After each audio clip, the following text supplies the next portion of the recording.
গত পর্বের শেষে দেখেছিলাম র্যাগনার একদিকে ঘোর পথে প্যারিস আক্রমণ করতে তার নৌবহরকে পুরো প্রস্তুত করছিল, অন্যদিকে তার ভাই রোলো প্যারিসের সেনাবাহিনীকে ভাইকিংসদের চিন্তাধারার আলোকে প্রস্তুত করছিলেন।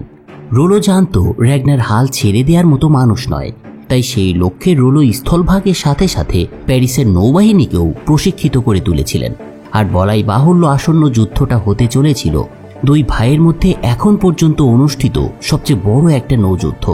আপনি কল্পনাও করতে পারবেন না আজ থেকে 1200 বছর আগের ইউরোপে এই অতি বুদ্ধিমান ভাইকিং জাতি কি নিপুণ দক্ষতায় একটা বিমানবাহী রণতরীর আদলে জাহাজবাহী রণতরী তৈরি করে ফেলেছিল। প্রকাণ্ড সাইজের এই বাহনগুলো কাঠের ব্যারেল এবং সুনিপুণভাবে তৈরি এক ধরনের বেড়া দিয়ে তৈরি করা হয়েছিল। ফ্লোকির তত্ত্বাবধানে 3টি এই ধরনের যুদ্ধ জাহাজ তৈরি করা হয়েছিল, ফলে একটা জাহাজেই বিপুল পরিমাণ ভাইকিং যোদ্ধা স্থান নিতে পারত। আর সেই সাথে আক্রমণের নানা ধরনের সরঞ্জাম দিয়ে পূর্ণ করা হয়েছিল এই স্পেশাল ভেসেলগুলো। মোট 5000 ভাইকিং যোদ্ধা প্যারিস শহরের দিকে একদিন পূর্ণ উদ্যমে এগিয়ে যেতে শুরু করে। কিন্তু আগেই বলেছি, প্যারিস সৈন্যদের প্রস্তুতিও কোনো অংশে কম ছিল না। তারা তাদের ভাইকিং শত্রুদের সাথে লড়াই করার জন্য শহর ছেড়ে যুদ্ধ জাহাজগুলোতে উঠে বসেছিল। সেই নদীতে তাদের দিকে এগিয়ে আসা ভাইকিংসদের উপরে একটা সরাসরি আঘাত করার সিদ্ধান্ত নিয়েছিল রোলোর নেতৃত্বে প্যারিসের সেনারা। এগিয়ে চলার এই সময়টাতে রোলোকে অনেকটাই ভাবলেশীনভাবে, অনেকটা শান্ত চুপচাপভাবে বসে থাকতে দেখা যায়।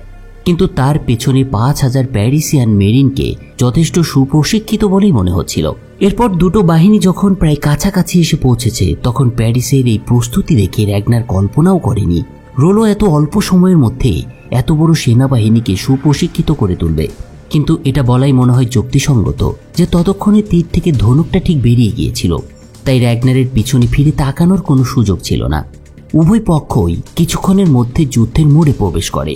ভাইকিংসদের যুদ্ধে শিঙা বেজে ওঠার সাথে সাথেই সেই নদীর এই যুদ্ধ ইতিহাসে আনুষ্ঠানিকভাবে লেখা হয়ে যায়। রোলো তার ভ্যানগার্ডকে প্রথম আক্রমণ করার নির্দেশ দেন।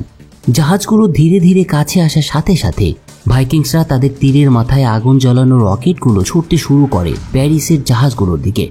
কিন্তু এখানেও রোলোর একটা বড় বিচক্ষণতার পরিচয় পাওয়া গিয়েছিল।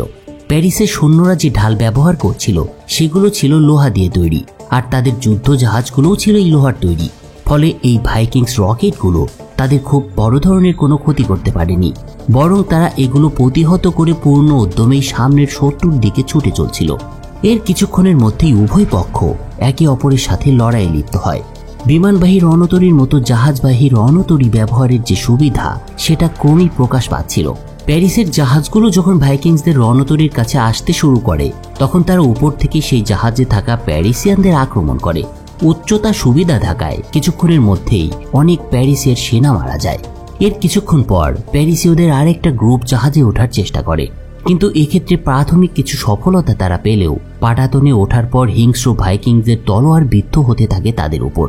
কি একটা জিনিস বানিয়েছিল ফ্লোকি, সত্যিই এটা ভাবার মতো এবং দেখার বিষয়।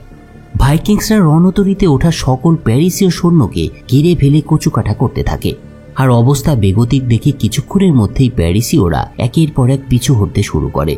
ভয়াবহ একটা যুদ্ধের পর ভীত প্যারিসীয় সেনারা তাদের জাহাজ ঘুরিয়ে নিজেদের জায়গায় ফিরে আসে। এ সময় এক ডেপুটি রোলোকে পিছু হটার পরামর্শ দেয়। সেটাকে বলে শত্রুর মনোবল এখন অনেক তুঙ্গে রয়েছে, তাই অন্য একদিন যুদ্ধ করার জন্য তাদের পুনরায় ফিরে গিয়ে সংগঠিত হয়ে আবার আক্রমণ করাটাই ভালো হবে। তার কথা শুনে রোলো কোনো কথা না বলে ডেপুটির কাছে এসে দাঁড়ায় এবং তার হাতের তরবারি ডেপুটির পেটের মধ্যে ঢুকিয়ে দেয়। আসলে রোলোর অভিধানে পিছু হটার মতো কোনো শব্দ ছিল না।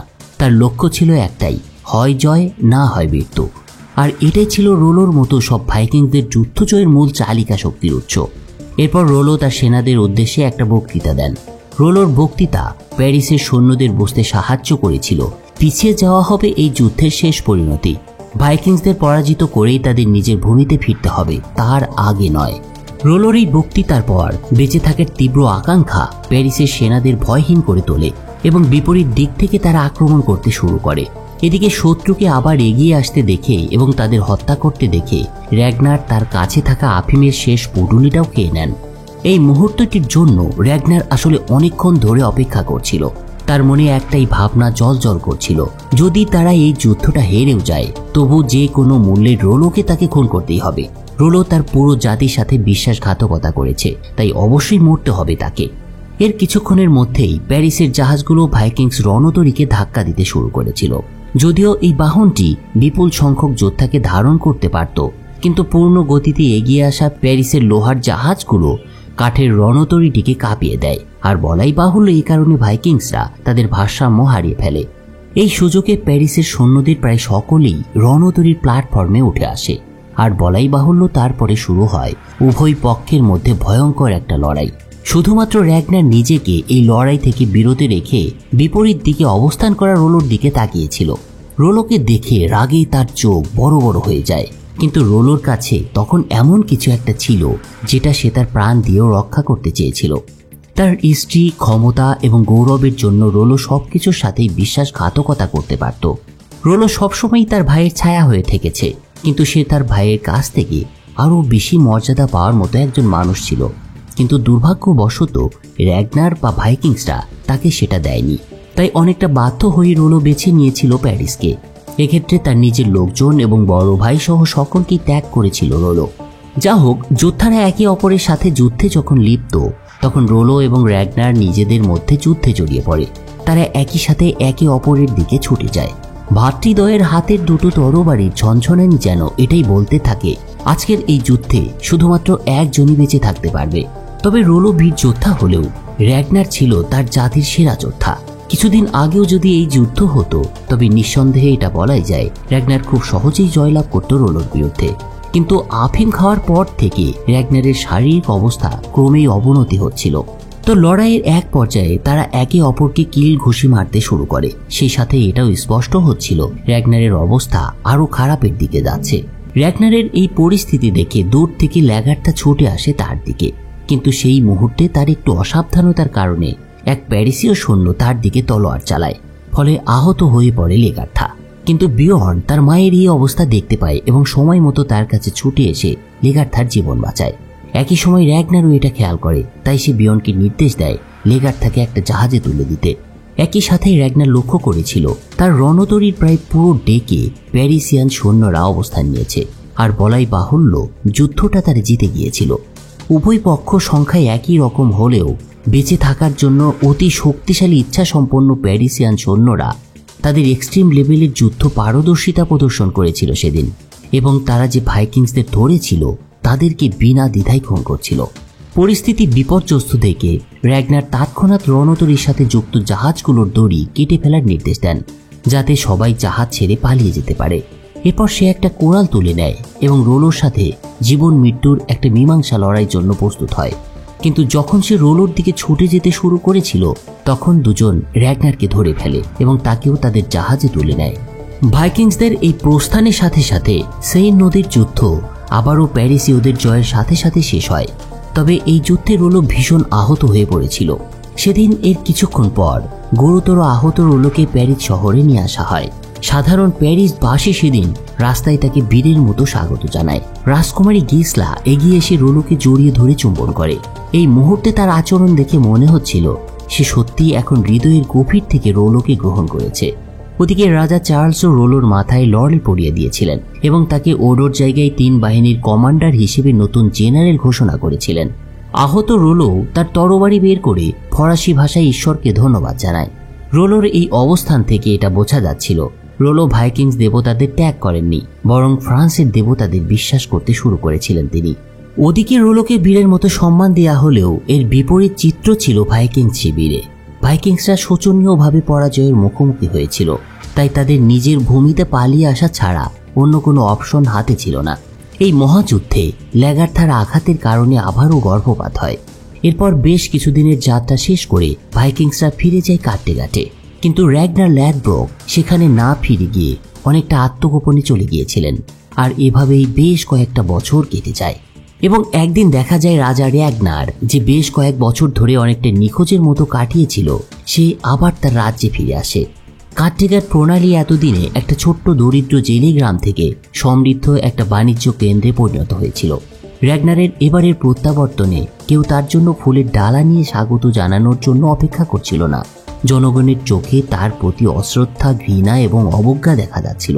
র্যাগনারের চারপাশের অনেকেই তাকে ইশারায় ফিসফিস করে কথা বলছিল।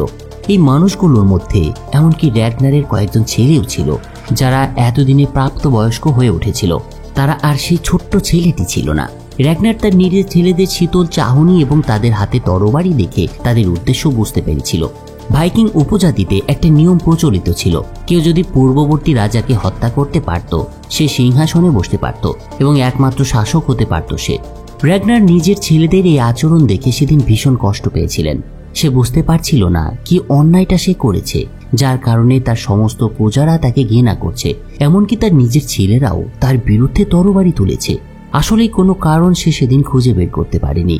তাই র্যাগনার এক সময় তাদের জিজ্ঞাসা করে কার এমন সাহস আছে তাকে হত্যা করার এবং এখানে তার পরিবর্তে রাজা হওয়ার। র্যাগনারের এই বক্তব্য উপস্থিত সকলে বুঝতে পারছিল। আসলেই তারা র্যাগনারকে এখনো মান্য করে এবং তাদের কারোরই স্বার্থ নেই তার বিরুদ্ধে যাওয়ার। কিন্তু তখনও তার দ্বিতীয় পুত্র উবে তার তরবারি না নামিয়ে বাবার দিকে এগিয়ে আসেন। কিন্তু সর্বোপরি একটা কথা সবাইকে স্বীকার করতে হবে যে রক্ত পানির চেয়ে ঘন হয়। শেষ পর্যন্ত উবে তার বাবাকে আর আঘাত করার সাহস পায়নি, আর র্যাগনারও তার ছেলেকে বুকে জড়িয়ে নেন। ঠিক সেই মুহূর্তে বিয়র্ন সেখানে চলে আসে। এরপর র্যাগনার তার কয়েক ছেলেকে বনের মধ্যে ডেকে পাঠায়। বিয়র্ন তার বাবাকে ব্যাখ্যা করে কেন লোকেরা তাকে ঘৃণা করে। কয়েক বছর আগে র্যাগনার যখন কার্টেগার প্রণালী ছেড়ে চলে গিয়েছিল তখন এই জায়গাটি যৌথভাবে ব্রিয়ন এবং অ্যাসলাগ মিলে শাসন করছিল। কিন্তু একদিন পশ্চিম থেকে একজন দূত তাদের এখানে আসে এবং খুবই গুরুত্বপূর্ণ দুটো খবর নিয়ে এসেছিল সে। প্রথম খবরটা ছিল গত বছর ইংল্যান্ডের ওয়েসেক্স রাজ্যে অভিযান চালাতে গিয়ে তারা জানতে পারে মার্সিয়ার রানী কোয়েন্ট্রিপ ম্যাগনাস নামে র্যাগনারের একটা পুত্র সন্তানের জন্ম দিয়েছেন এবং সে এখন এগবার্টের রাজধানীতে থাকেন। তাছাড়াও তারা আরও জানতে পেরেছিল র্যাগনার ওয়েসেক্সে কৃষিকাজের জন্য যে ভাইকিংস উপজাতিটিকে বসিয়ে এসেছিলেন তাদের এগবার্ট হত্যা করেছিল।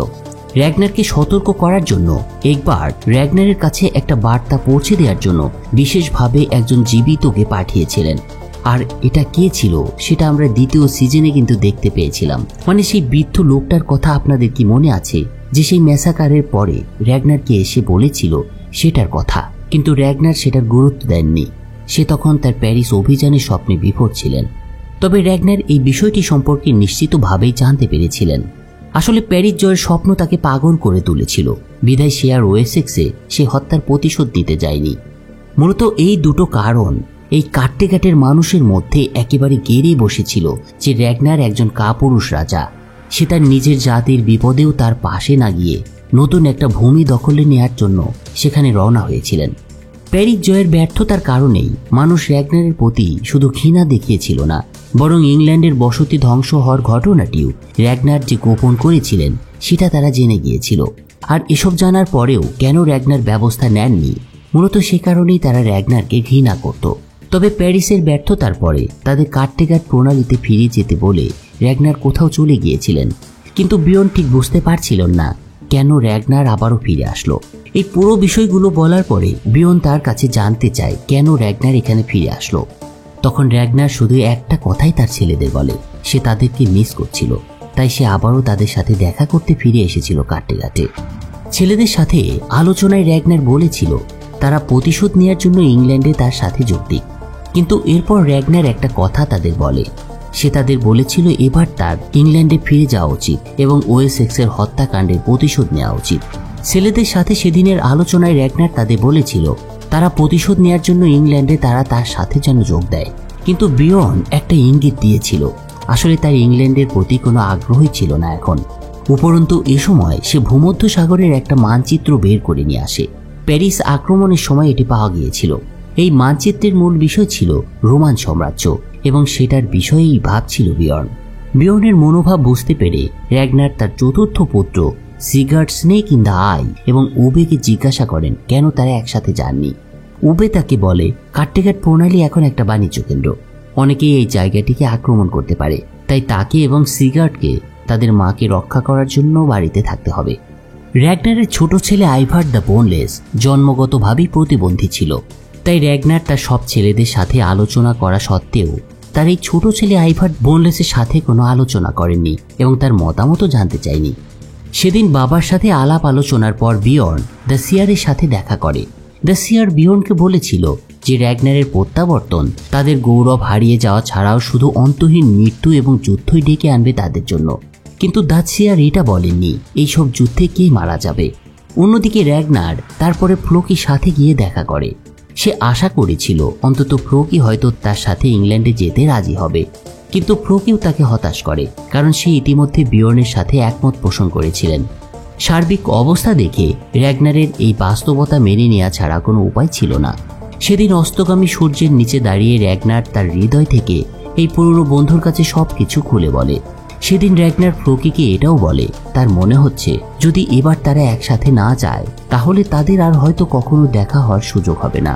ফ্লোকি এবং র্যাগনার আসলেই জানতো না তাদের এই বিচ্ছেদ আসলেই চিরস্থায়ী হতে চলেছিল, এবং কিভাবে সেগুলো আমরা সবই সামনে দেখতে চলেছি। ফ্লোকির কাছ থেকে চলে আসার পর র্যাগনার আবার হেডিবিতে ফিরে আসেন র্যাগার্থাকে রাজি করানোর জন্য, কিন্তু সে দেখতে পায় ল্যাগার্থার সাথে এবার একজন মেয়ে থাকছে। র্যাগনারকে আসতে দেখে ল্যাগার্থা আনন্দ এবং দুঃখ উভয়ই অনুভব করেছিল একই সঙ্গে। র্যাগনারকে দেখে ল্যাগার্থার আনন্দ লাগছিল, কারণ সে তখনও তার হৃদয় থেকে র্যাগনারকে ভালোবাসত। আর তাকে দেখে দুঃখ লাগার কারণ ছিল র্যাগনার ওয়েসেক্সের বিষয়টা তার কাছ থেকে গোপন রেখেছিল। এ সময় র্যাগনার ল্যাগার্থাকে বলে তার সাথে ইংল্যান্ডে যাওয়ার জন্য, কিন্তু ল্যাগার্থা তার প্রস্তাব প্রত্যাখ্যান করে। ল্যাগার্থার এই কথার পর এক সময় নিবেদিত প্রাণ স্বামী স্ত্রী কিছুক্ষণ একত্রে চুপচাপ বসে থাকে। একসময় র্যাগনার বলে ওঠে কত ভালো হতো যদি তারা তাদের আগের সেই খামারটা ছেড়ে না যেত, আর এভাবেই তারা একে অপরকে ভালোবাসতে পারত, একসাথে থাকতে পারত তারা, এবং সারা জীবন একে অপরকে পারস্পরিক বিশ্বাস ভালোবাসায় ভরিয়ে তুলতে পারত। কিন্তু কিছু জিনিস থাকে যেগুলো একবার মিস হয়ে গেলে আর কখনো ফিরে পাওয়া যায় না। এর পরের দিন ল্যাগার্থা চুপচাপ র্যাগনারের চলে যাওয়া দেখতে পায়, এবং কখন যেন তার চোখ দিয়ে পানি গড়িয়ে পড়তে শুরু করে। এ সময় অ্যাস্ট্রিড মানে সেই মেয়েটা যার সাথে ল্যাগার্থা থাকতে শুরু করেছিল, সে ল্যাগার্থাকে গিয়ে জিজ্ঞাসা করে সে কি সত্যিই র্যাগনারের সাথে যেতে চায় কিনা, কিন্তু ল্যাগার্থা শুধু মাথা নাড়ায়। র্যাগনার হেডেবি ত্যাগ করে আসার পর অনেকটাই হতাশ হয়ে পড়েছিল। সে ভাবছিল তার জন্য এখন আর কেউ নেই, কেউ তার ডাকে এগিয়ে আসে না, তার সব আত্মীয় স্বজন তাকে ছেড়ে চলে গিয়েছে বলা যায়। র্যাগনার পুরো ভাইকিংস উপজাতির মধ্য দিয়ে যখন হেঁটে গিয়েছিলেন তখনই সেটা সে প্রথম বুঝতে পেরেছিল। একজনও তাকে বিশ্বাস করতে বা তাকে সমর্থন করতে রাজি ছিল না। যেহেতু সবাই তার থেকে মুখ ফিরিয়ে নিয়েছিল, তাই র্যাগনার ভাবে তার এখন মরে যাওয়াই উচিত। এরপর র্যাগনার একটা গাছের নিচে এসে দাঁড়ায়। সেই গাছের একটা ডালের সাথে একটা দড়ি বেঁধে তার জীবনটা এভাবেই শেষ করে দেওয়ার ইচ্ছা পোষণ করে র্যাগনার। কিন্তু কি হয়েছিল এরপর? র্যাগনার কি সত্যি ফাঁসিতে ঝুলে মারা গিয়েছিল, নাকি কোনো নতুন আশা তার জীবন বাঁচিয়েছিল? তার ভঙ্গুর হৃদয় আবার কি কোনো আশায় পরিপূর্ণ হতে পেরেছিল? সেই বিষয়টাই আমরা সামনের পর্ব দেখতে পাবো। তো সে পর্যন্ত সবাই অপেক্ষা করুন এবং ভালো থাকুন, এবং সে একই সাথে চ্যানেলটা সাবস্ক্রাইব করে রাখুন। ধন্যবাদ সবাইকে।